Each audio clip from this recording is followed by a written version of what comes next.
Hello and welcome to Good Nightmare, a podcast where we are now about 30 episodes in and somehow over 500 subscribers, and I stopped telling you what my name was around episode 10. So if you don't want to go back that far, my name is Sarah. It's in the show notes somewhere, I think, or on my podcast page. But who can be bothered reading? That's why I listen to podcasts. Today's episode is a bonus episode because my last episode that I put out was fairly short, even for my standards. So I wanted to give you a little bit something extra. This episode looks into an urban legend that is based in some very strange truth. It also features one of my strange phobias, which you'll hear about as we go on.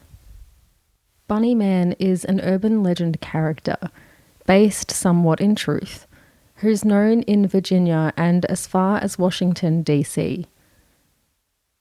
Being from Australia, I have no idea how far apart those two places are, but I'm assuming it's a fair way.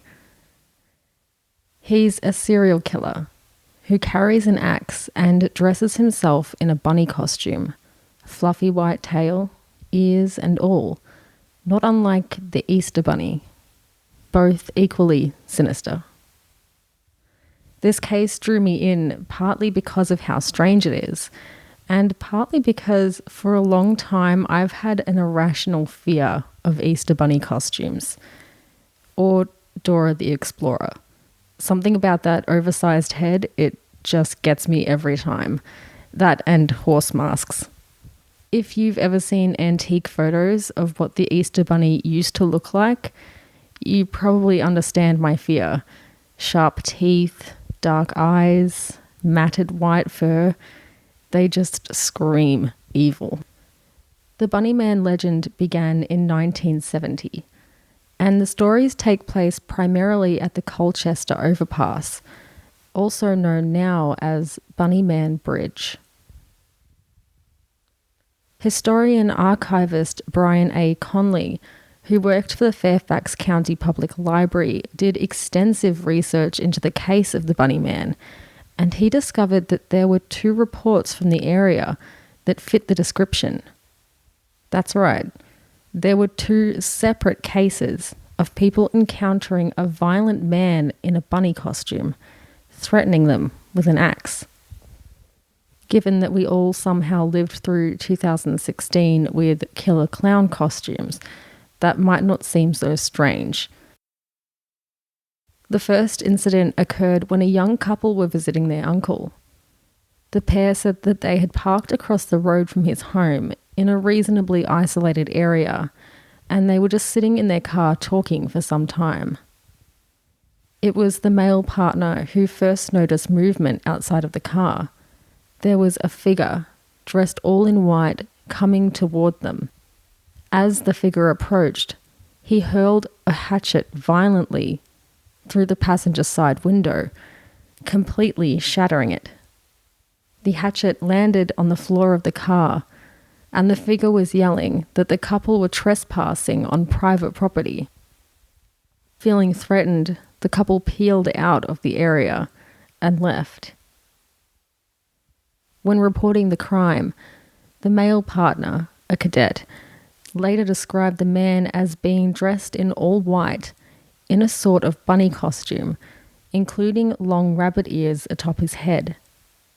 His girlfriend, however, believed that the man in white was wearing a capriote, a traditional headwear often worn in Spain during festivals or ceremonies.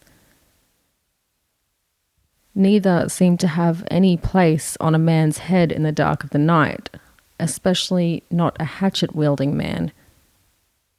The hatchet had remained in the young couple's car when they left the lot, and investigators examined it for any possible evidence. But when none was found that would assist in the case, they simply returned the hatchet to its intended victims. The second incident occurred in October on the 29th, 1970. Construction security guard Paul Phillips was patrolling for his job on a building site when he noticed a man standing on the porch of an unfinished home. The man on the porch was wearing a white, grey and black bunny costume.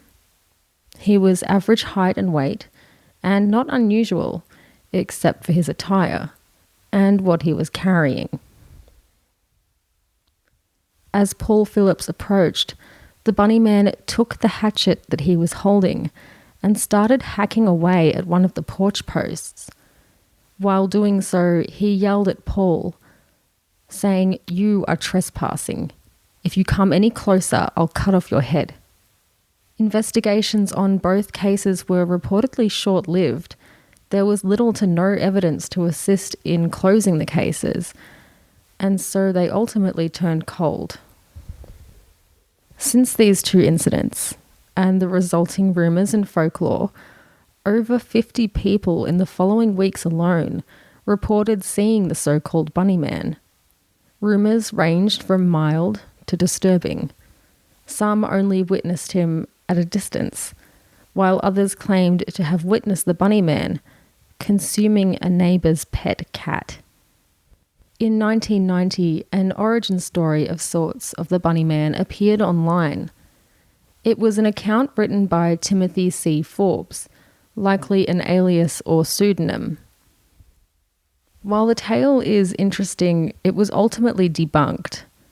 The asylum referred to in the story, for instance, never existed, and there's no documentation of the people named ever having existed either.